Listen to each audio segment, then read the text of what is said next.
Welcome to our little section on prayer.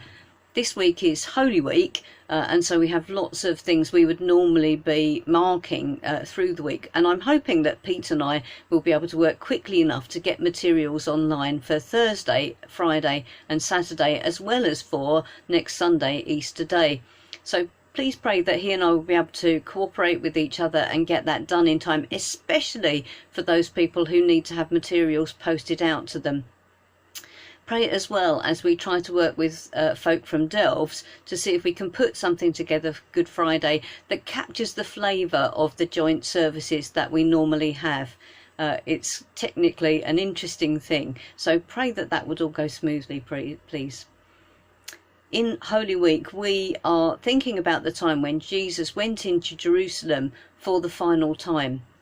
And a lot of people in the Holy Land are dependent on the income that they get from tourists, either because they work as tour guides or they're involved in running the tourist sites, or because they make things like nativity sets that the pilgrims buy and bring home with them. And for many people out in the Holy Land, there will be a ruinous drop in income for them this year, as no tourists or pilgrims are allowed to visit Jerusalem, Bethlehem or other holy sites. For the decreasing number of Arab Christians, this could be the thing that forces them to leave the homeland of their ancestors to seek employment elsewhere. So pray for that land and pray particularly for the Christians who are going to be so adversely affected by this drop in income. Pray as well for Christians who meet in secret or who are isolated secret believers at home, and that's their everyday experience because they live in places where it's not safe to publicly proclaim yourself to be a Christian. I'm thinking about places like North Korea, but not just North Korea. Pray for them that they might have courage and patience and hope.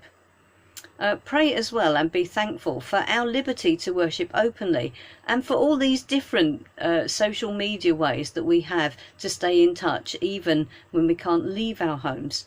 That's a luxury that many of our brothers and sisters around the world do not have, and we should be grateful. But we should also pray for them and lift them to God, that he would be their comfort and their strength and their joy. The pastoral group that I'm going to encourage you to pray for this week is John's pastoral group, and the people in that group are Joseph and Joy A, with Joseph, Agosa and God Power, me, Sarah B, Barbara and Georgina H, Jenny H, Anne and Brian J, and Kate J and Emma J, Gwen M, Marcia and David M, and Fred S. I think as we grow in prayer for one another, our love for each other will grow. And I would encourage you as well to ring these people. But as I said last week, don't neglect to ring the people who are not specifically mentioned this week, especially if God stirs something in you. It may be that your call to them will be such a timely gift that you won't ever know how appreciated it was. It's always good to give God thanks, especially perhaps in difficult times, because it helps us to focus on the good things and not just on our negative circumstances. So think about things that you can thank God for this week. We've got shelter, we've got food, we've got running water. There are systems being put in place to try to protect the vulnerable. We still have some choices. We're surrounded by natural beauty. There are all sorts of things to be thankful for.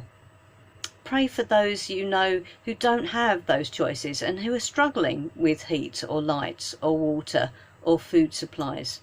Pray for them for safety and for provision of all that they need. Thank God that there are people who are trying to do that all around the globe.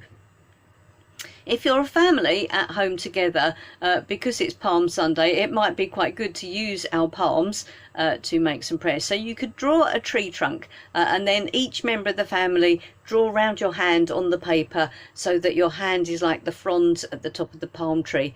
And then you could write a different person or thing to pray for, or a different person or thing to thank God for onto each finger or frond. And once you've got your prayer ideas in place, you can colour that tree in through the week as you pray for those different people and those different things. I hope that gives you some prompts for prayer. And I hope as well that you are finding this time at home with a slower pace of life is helping you to develop your prayer life, perhaps in new and different ways to ways you've explored before.